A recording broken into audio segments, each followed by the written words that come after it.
What happens when royalty walks onto a morning talk show expecting special treatment and gets a reality check instead?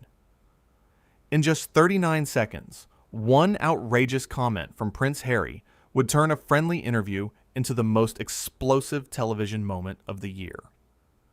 This is the story of how Britain's beloved morning host, Lorraine Kelly, stood her ground against entitlement gone wild. It started like any other morning. The cameras were rolling, the lights were bright, and Lorraine Kelly sat in her signature chair, ready to welcome her guest. Prince Harry walked onto the set with confidence, wearing a casual blazer and an expression that suggested he was doing everyone a favor just by being there. Lorraine stood up to greet him with her warm smile, the one that had welcomed hundreds of guests over the years. "Prince Harry, welcome to the show. It's lovely to have you here." Harry gave a brief nod, barely making eye contact as he sat down. He adjusted his jacket and looked around the studio like he was inspecting it.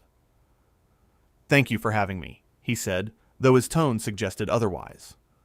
Lorraine settled into her chair, her notes ready. "Now, I know you've been working on several charitable projects lately. Let's talk about those, shall we?" Harry shifted in his seat. "Actually, I'd rather talk about something else." Lorraine's smile remained, professional as always. "Oh, what would you like to discuss?" "I think," Harry began, leaning back in his chair, "that we should address the way the media has treated me over the years. That's the real story here." Lorraine nodded gently. "I understand that's important to you, and we can certainly touch on that. But our viewers were really looking forward to hearing about your charity work. You've done some wonderful things." Harry waved his hand dismissively. "The charity work speaks for itself. What doesn't speak for itself is the constant invasion of privacy, the lies, the manipulation." "I hear you," Lorraine said, her voice calm and steady. "But this is a morning show, and our audience tunes in for uplifting conversations. Perhaps we can find a balance." Harry's jaw tightened. "A balance? Do you know what it's like to have your entire life scrutinized?" Lorraine kept her composure. "I can only imagine it's difficult, but many of our viewers face their own challenges too. They'd love to hear how you're making a positive difference." "That's exactly the problem," Harry said, his voice rising slightly. "Everyone wants to talk about the positive, glossy stuff. Nobody wants to hear the truth." "The truth is important," Lorraine agreed, "but there's a time and place. This is a live morning show with families watching." Harry laughed, but there was no humor in it. "Families watching. Right. Families who consume every tabloid story about me without question." Lorraine's expression remained kind, but firm. "Harry, I've been doing this for a very long time. My viewers are intelligent. People who deserve respect. Just as you deserve respect." "Respect?" Harry leaned forward. "You want to talk about respect? Where was the respect when photographers followed me everywhere? Where was the respect when papers printed lies about my family?" "I'm not a tabloid journalist," Lorraine said quietly. "I'm a talk show host who invited you here for a conversation. A conversation you agreed to." Harry's face flushed. "I agreed to this because I thought you'd be different. I thought you'd actually care about the real issues." "I do care," Lorraine replied, "but I also care about my audience and what they need on a Thursday morning. And right now, you're turning this into something it doesn't need to be."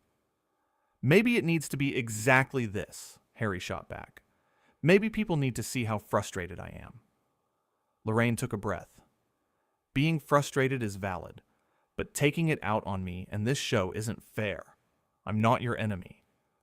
"Aren't you, though?" Harry's voice had an edge. "Now, you're part of the media. You're all the same." The studio had gone quiet. The crew members glanced at each other nervously. Lorraine's eyes stayed steady on Harry. "I think you know that's not true. I've spent decades treating every guest with dignity, regardless of who they are. I've never ambushed anyone, never twisted anyone's words."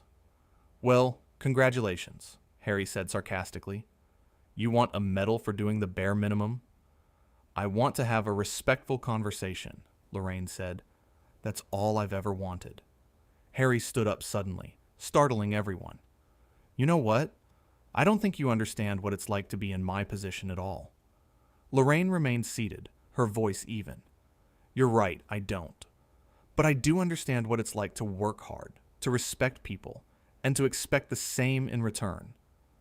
This is ridiculous, Harry muttered, pulling off his microphone pack. Harry, please sit down, Lorraine said. We can work through this. Work? Through what? Harry snapped. The fact that you want me to play along and smile and pretend everything's fine? That's not who I am anymore. I'm not asking you to pretend, Lorraine said calmly. I'm asking you to have a conversation, like an adult. Harry's eyes widened. Like an adult? You're lecturing me about being an adult? I'm suggesting that we both deserve better than this, Lorraine replied. Your behavior right now isn't helping anyone, least of all yourself. Harry pointed at her. Don't tell me what helps me. You don't know anything about me. I know you're angry, Lorraine said. I know you feel hurt. But I'm not the person who hurt you, and neither are the people watching at home. They're watching because they want drama, Harry said bitterly. Well, here's your drama. Lorraine shook her head slowly. That's not why they watch. They watch because they want connection, hope, maybe a laugh or two. They don't watch to see someone have a breakdown on live television. A breakdown? Harry's voice rose sharply. This isn't a breakdown. This is me being honest for once. Honesty is wonderful, Lorraine said, but so is kindness. So is remembering that there's a person sitting across from you who's only tried to be welcoming. Harry paced a few steps. You just don't get it. Help me get it then, Lorraine offered. Sit down, take a breath, and let's actually talk. I don't want to sit down, Harry said. I don't want to be here at all. Then why did you come? Lorraine asked simply. Harry stopped pacing. He looked at her, and for a moment, something flickered across his face. Uncertainty, maybe. But it vanished quickly. I came because I thought you'd be different, he repeated. I am different, Lorraine said. I'm someone who's giving you every chance to make this work, but you have to meet me halfway. Harry laughed again, that same hollow sound. Halfway. Everything's always about compromise with you people, isn't it? It's about respect, Lorraine corrected. Mutual respect. I've shown you respect, Harry insisted. Lorraine's eyebrows raised slightly. Have you? Because from where I'm sitting, you've dismissed me, insulted me, and accused me of things I haven't done. I'm just being real, Harry said defensively. Being real doesn't mean being rude, Lorraine replied. You can be honest without being hurtful. Harry threw his hands up. There it is again. Everyone wants me to be polite and proper and perfect. I'm sick of it. Nobody's asking you to be perfect, Lorraine said. Just decent. There's a difference. Decent, Harry repeated mockingly.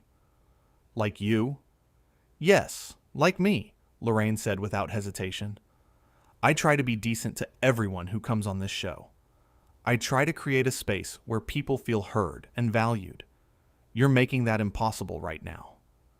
Harry's face darkened.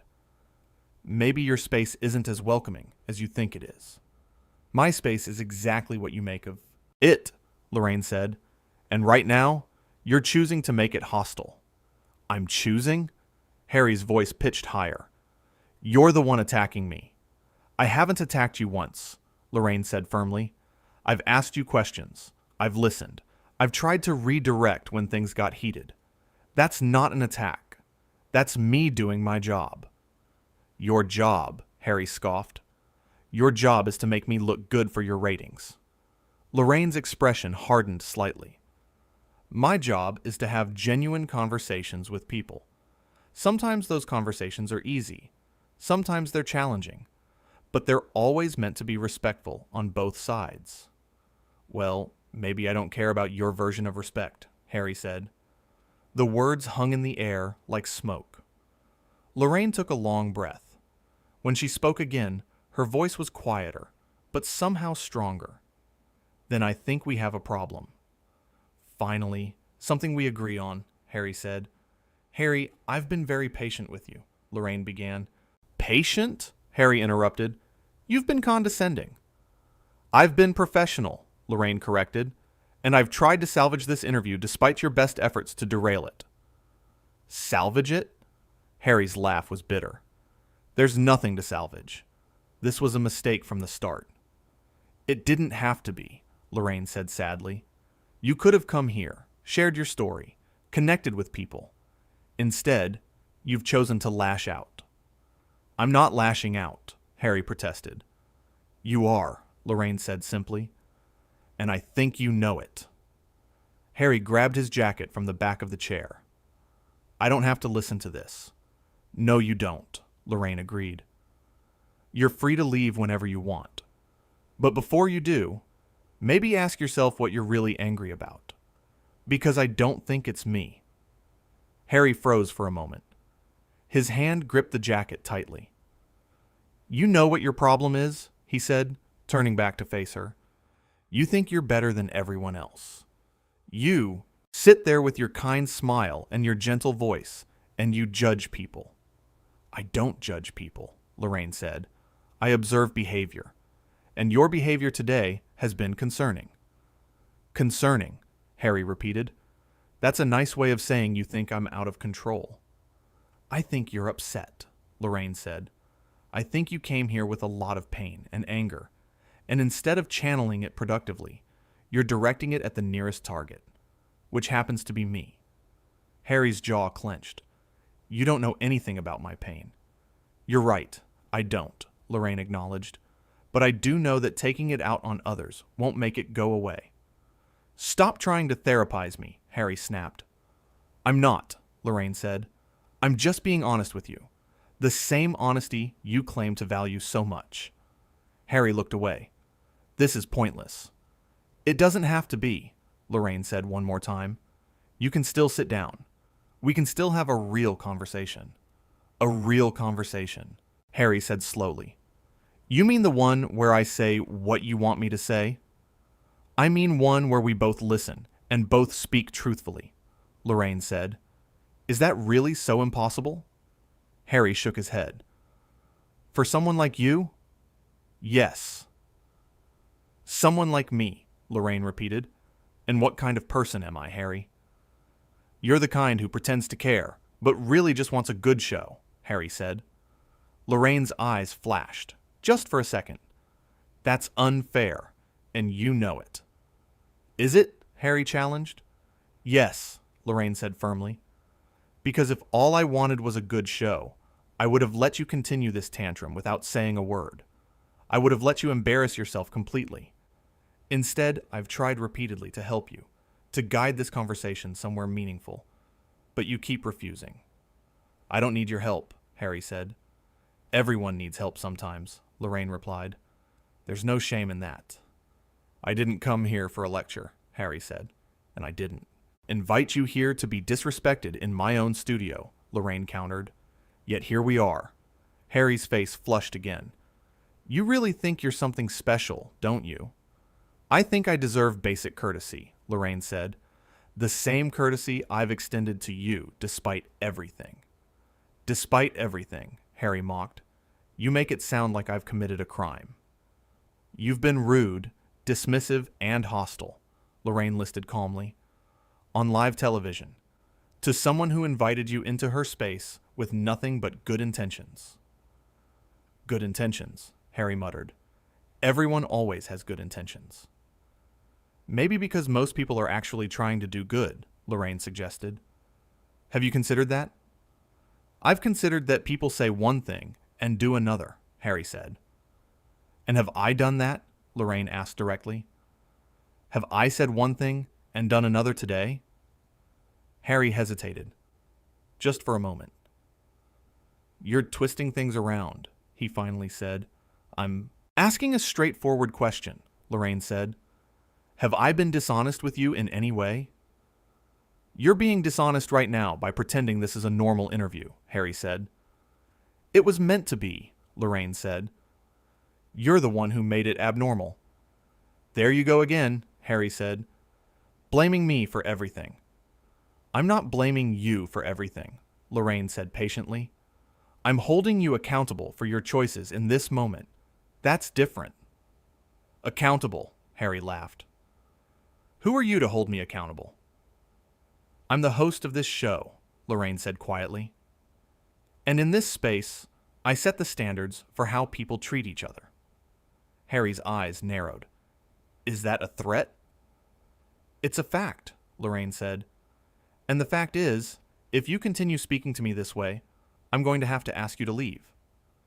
The studio went even quieter somehow. Every eye was on Harry. You're going to kick me out? Harry said incredulously. Do you know who I am? Lorraine's expression didn't change. I know exactly who you are. And I also know that nobody, regardless of their title or status, gets to treat people poorly on this show. Not even you. Harry stared at her. You can't be serious. I'm completely serious, Lorraine said. I've given you multiple opportunities to correct course. You've ignored all of them. This is unbelievable, Harry said, shaking his head. Absolutely unbelievable. What's unbelievable is that you seem genuinely shocked that actions have consequences, Lorraine said. Actions have consequences, Harry repeated. You sound like a schoolteacher.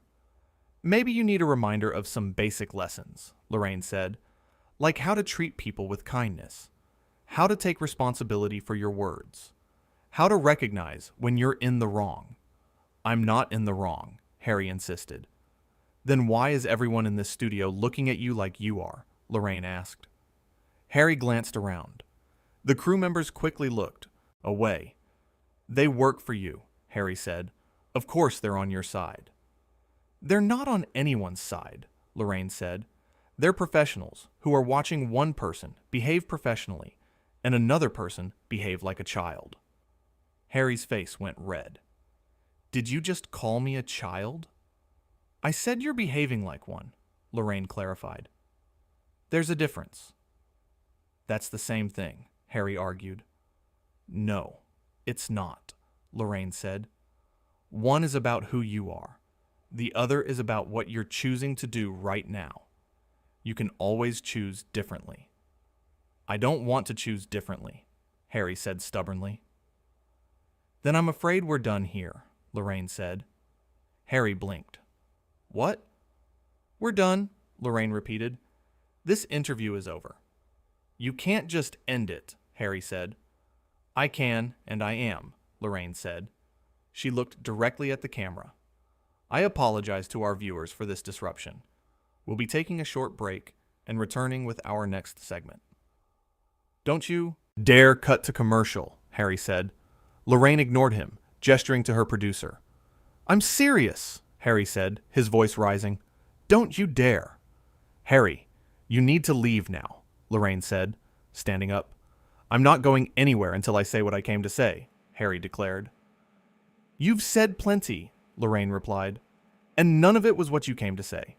You came to talk about charity and ended up showing everyone exactly the opposite of charitable behavior. Harry pointed at her again. You set me up. I did no such thing, Lorraine said. I asked simple questions, and you responded with hostility. That's on you, not me. Everything is always on me, Harry said. That's the story, isn't it? Poor Lorraine, attacked by the terrible prince. The story is that a guest came onto a show and couldn't manage basic respect, Lorraine said. That's not a narrative I created. That's just what happened. You're loving this, Harry accused. You're loving every second of making me look bad. I'm not making you look bad, Lorraine said. You're doing that entirely on your own. Harry stepped closer. Not threateningly, but enough that the crew tensed. Harry, I need you to step back and leave the set, Lorraine said firmly. Or what? Harry challenged. Or I'll have security escort you out, Lorraine said without hesitation. You wouldn't dare, Harry said. Lorraine raised her hand, and 2 security personnel appeared from the wings. Harry's eyes widened.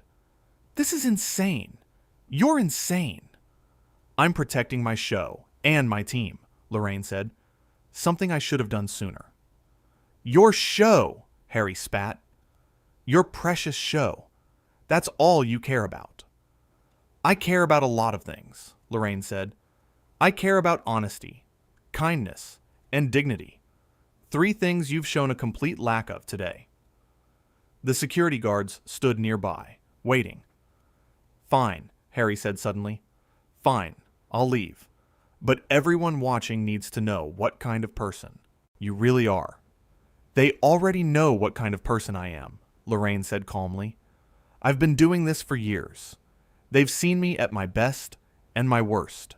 They know I'm fair, I'm honest, and I don't tolerate disrespect. What they're learning today is what kind of person you are when things don't go your way." Harry grabbed his jacket and started walking toward the exit. "Harry!" Lorraine called after him. He stopped but didn't turn around. "I hope you find whatever peace you're looking for," Lorraine said. "I genuinely do. But you won't find it by treating people the way you've treated me today." Harry stood there for a long moment. His shoulders were tense, his breathing heavy. Then, without a word, he walked off the set. The studio remained silent for several seconds after he disappeared. Lorraine sat back down in her chair. She smoothed her skirt, took a breath, and looked at the camera. "Well," she said, with a small, sad smile, "that wasn't quite what we had planned. But I think there's something important we can all take from this. No matter who you are, no matter what you've been through, kindness matters. Respect matters. And when we forget that, we lose something essential about our humanity." She paused, collecting herself. "We're going to take that break now," she continued. "When we come back, we have a wonderful chef who's going to show us how to make the perfect comfort food for these cold winter days. Something we could all use a little bit of right now." The camera pulled back slowly, showing Lorraine sitting alone on the set, where moments before there had been so much tension and conflict. She maintained her composure until the red light went off. Then she let out a long, shaky breath. The crew began moving immediately, resetting for the next segment. A makeup artist approached to check Lorraine's appearance. A producer came over with water. "You okay?" the producer asked quietly. Lorraine nodded. "I'm fine. Just disappointed. You know, I really thought we could have a good conversation." "You gave him every chance," the producer said. "I know," Lorraine replied. "But it still feels awful when someone chooses anger over connection." "You handled it perfectly," the makeup artist said, touching up Lorraine's powder. "Seriously, you were amazing." Lorraine managed a genuine smile. "Thank you. That means a lot." In the control room, the director was already reviewing the footage, making sure everything had been captured properly. The social media team was preparing statements. Legal was standing by, in case they were needed. But on the set, Lorraine just sat quietly for a moment, processing what had happened. She thought about all the interviews she'd done over the years. The happy ones, the sad ones, the surprising ones. She'd talked to celebrities and regular people, to heroes and troublemakers. She'd navigated difficult conversations before. But this one felt different. This one felt personal in a way. That bothered her. Not because Harry had been rude. She'd dealt with rude guests before. But because she'd seen something in his eyes. Underneath all that anger, she'd seen pain. Real, deep pain. And she wished, more than anything, that he'd been willing to talk about that instead of lashing out. 2 minutes to air, someone called out. Lorraine straightened her spine, checked her notes for the next segment, and prepared to go back on camera. Because that's what she did. That's who she was. No matter what happened, no matter who walked off or who stayed, she showed up for her viewers. She gave them warmth, honesty, and a safe place to start their day. Today had been difficult, but tomorrow would be better. It always was. The red light came back on. Lorraine smiled at the camera, genuine and warm. "Welcome back," she said. "Now, let's talk about something that brings us all together. Food."